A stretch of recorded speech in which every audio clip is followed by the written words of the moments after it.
Mas, kalau kita bicara tentang ikhlas, Mas. Nah, ini masih banyak orang yang bingung untuk membedakan. Kadang ada juga yang berpikir bahwa ikhlas itu adalah pasrah, Mas. Pasrah dengan keadaan. Kalau menurut Mas Wahyu, ikhlas itu apa sih, Mas? Ikhlas dan pasrah ya, Mas. Ya, kalau pasrah itu mungkin lebih bahasanya menyerah mungkin ya. Orang pasrah itu artinya pasrah diri, seolah-olah sudah tidak mampu begitu. Mungkin pasrah. Tapi pasrah itu menurut saya adalah keputusasaan. Keputusasaan di dalam diri kita ya, terhadap harapan, ekspektasi tentang apapun itu yang mungkin gagal atau tidak terjadi di dalam hidup kita. Maka kita pasrah atau putus asa. Tetapi kalau ikhlas ini lebih kepada kesadaran batiniah kita terhadap segala sesuatu hal di mana kita ini tidak terjebak di dalam keterikatan, sehingga kita mampu melepaskan itu semua. Tentunya bukan melepas ini kemudian kita berdiam diri, tetapi melepas untuk kita berbenah. Makanya kesadaran batin, apa yang salah, apa yang kurang, apa yang harus kita lakukan. Artinya ikhlas itu lebih ke sana. Jadi lepas itu berserah, berupaya untuk kita bisa terus memperbaiki dari apa yang mungkin gagal atau bahkan tidak terjadi di dalam hidup kita, tidak sesuai dengan harapan, dengan ekspektasi kita. Ya, inilah dikatakan kita harus ikhlas itu supaya kita tidak terikat secara batinnya. Karena itu akan mendorong cara berpikir kita untuk ke depan kita ini bisa semakin baik atau tidak. Jadi itu Mas Yahya, kalau kita bicara tentang keikhlasan. Wah, jadi ikhlas itu bukan cuma tentang sikap ya, tapi lebih ke kesadaran batin atau keadaan batin yang baik ya, Mas ya. Nah, seringkali ketika kita sudah gagal, Mas, semisal kita sudah nabung bertahun-tahun ya, tiba-tiba uang kita hilang ya, entah apapun itu penyebabnya. Kita mengejar sesuatu, kemudian kita gagal, kita jadi putus asa.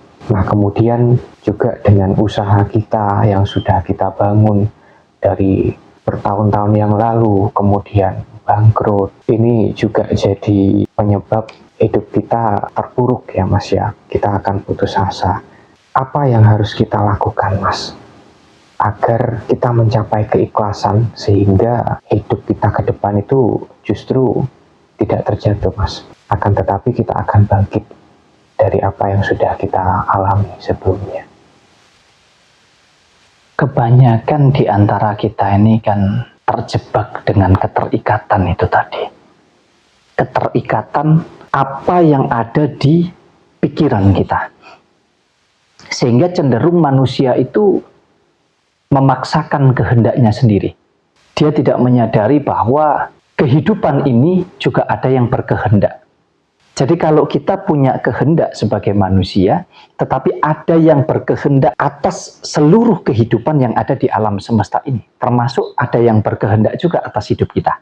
Nah, disinilah pentingnya kita itu sadar bahwa ketika kita terjebak dengan keterikatan-keterikatan tersebut tentang hal-hal duniawi, ketika kita misalkan punya uang dari hasil nabung, kerja keras, habis itu uangnya dibawa kabur orang, kita ditipu. Kemudian kita meniti karir, sampai di puncak karir kejayaan kita, kemudian kita tiba-tiba terjatuh hanya karena kesalahan atau mungkin justru disengaja oleh orang lain untuk menjatuhkan kita. Atau mungkin dalam urusan finansial misalkan, kenapa sih kita punya usaha sudah merintis dari nol, begitu usaha itu berjaya kok tiba-tiba harus jatuh bangkrut, sehingga finansial kita jadi tidak karu-karuan, punya hutang di sana-sana dan lain sebagainya. Termasuk juga dalam hal urusan berumah tangga. Nah, ini juga banyak, yang dari awal tadinya saling menyayangi, saling mencintai, ujung-ujungnya harus berpisah misalkan.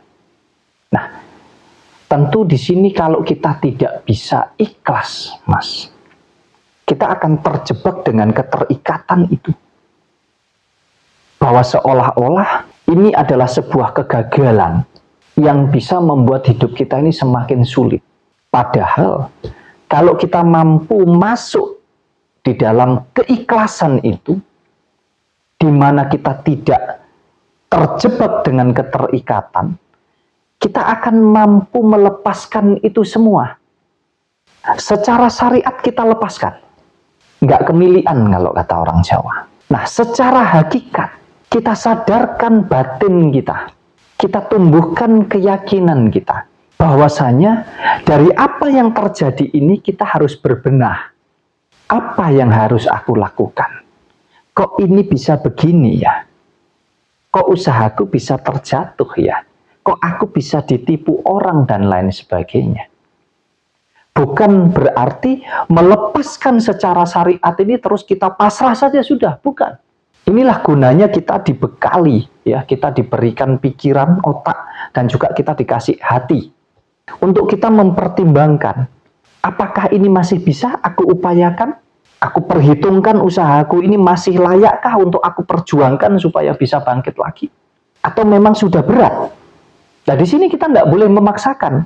Kalau kita bicara urusan rumah tangga juga demikian. Apakah ini yang terbaik dengan cara kita harus berpisah dengan pasangan kita?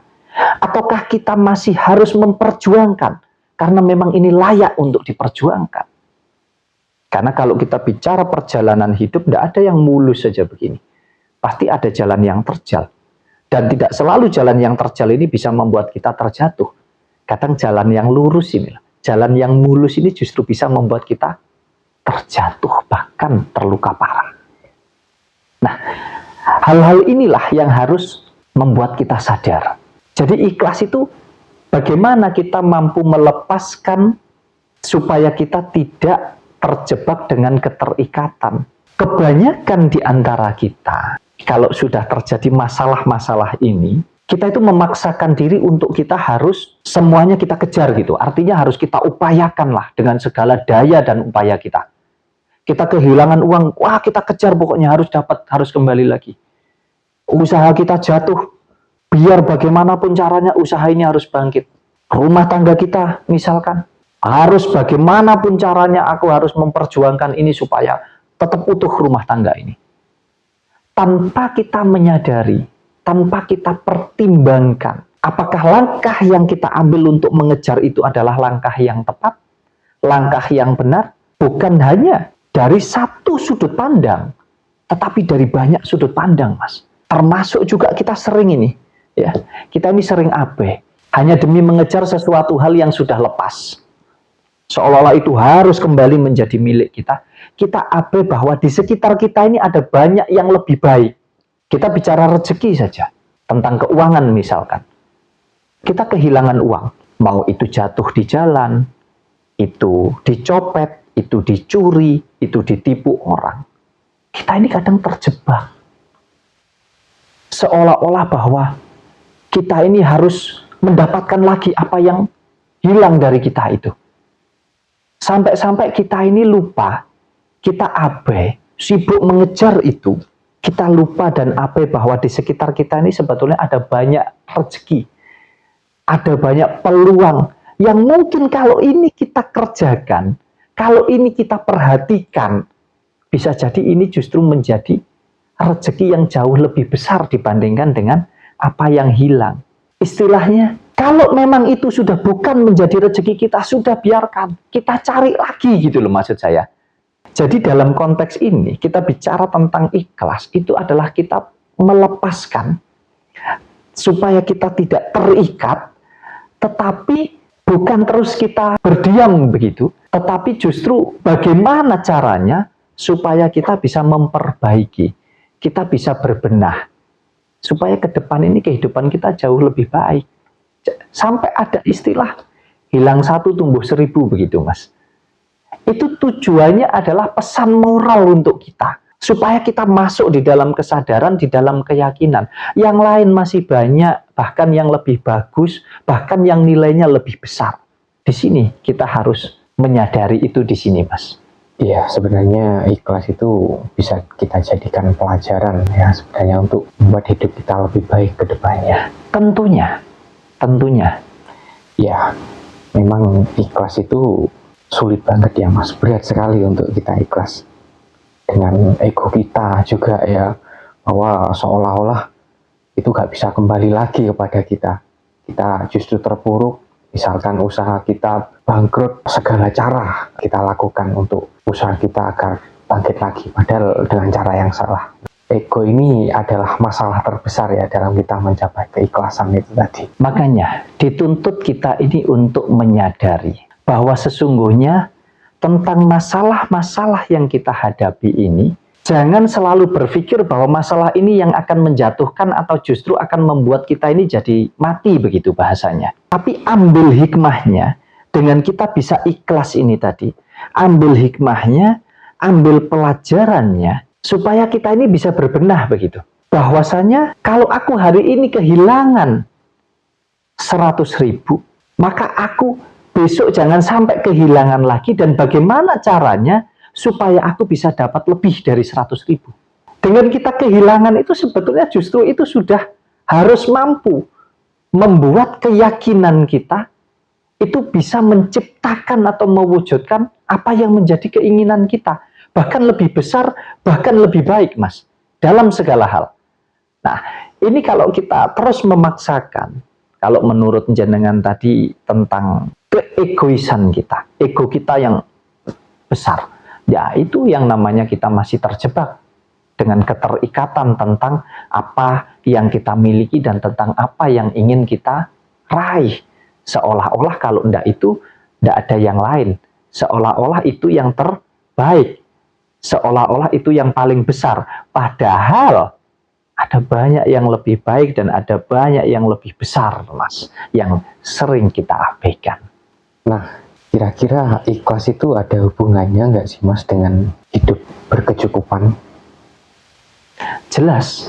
Jadi kalau kita bisa ikhlas, maka kita akan berhenti untuk membanding-bandingkan hidup kita ini dengan orang lain.